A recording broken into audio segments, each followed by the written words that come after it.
Folketingets udenrigspolitiske udvalg, det her er til jer. Den seneste udvikling i Sudan følges af mange i hele verden. Store menneskemængder har for nylig demonstreret i byer over hele landet. Denne kampagne sat i gang af Sudan Group er en protest mod nye økonomiske reformer, men også et udtryk for en dybfølt forkastelse af det politiske regime, der tog magten ved et militærkup i 1989. Dette regime har forårsaget store menneskelige tragedier og lidelser for det sudanesiske folk i hele landet. Krigen i Darfur, i Nuba-bjergene og i Southern Blue Nile og det nordlige Sudan har kostet mange liv.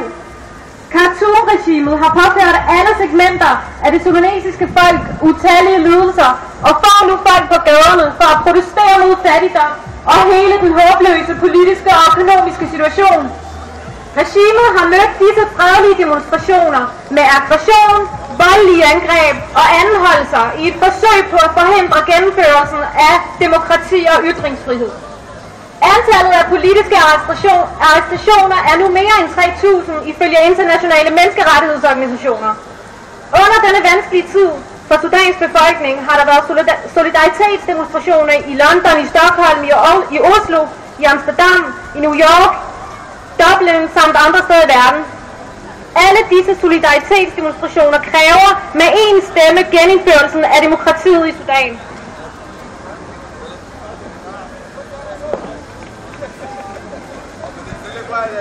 Da vi står over for et totalitært terrorregime, som ikke skyer volden som et middel til at løse konflikter i landet, opfordrer vi alle frie lande i verden til at stå sammen med det sudanesiske folk i forsøget på at lægge pres på Khartoum-regimet for at opnå følgende mål: løsladelse af alle politiske fanger eller gennemførelse af retssager i uafhængige domstole, at sikre ytringsfriheden i Sudan, at stoppe blodudgydelserne i Darfur, i Nuba-bjergene og i Southern Blue Nile, at sørge for, at der bliver leveret humanitær bistand, først og fremmest mad og medicin, til de områder, der berøres af regimets meningsløse krigsførelse i Sudans forskellige perifære regioner, først og fremmest Darfur og Nuba-bjergene og Southern Blue Nile.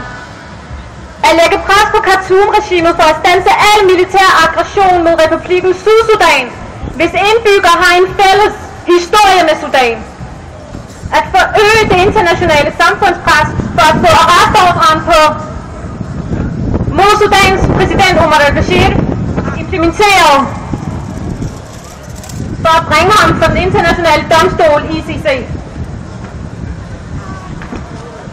Kørsel gennem EU at adskille spørgsmålet og sigt vil ikke blive accepteret i de kommende konfliktforhandlinger med regimet. Og vi takker jer for jeres interesse til dem, der har lyttet med, og værdsætter et hvert forsøg fra jeres side på at hjælpe den sudanske befolkning. Tusind tak. Med venlig hilsen, sudaneserne i Danmark og i Skåne.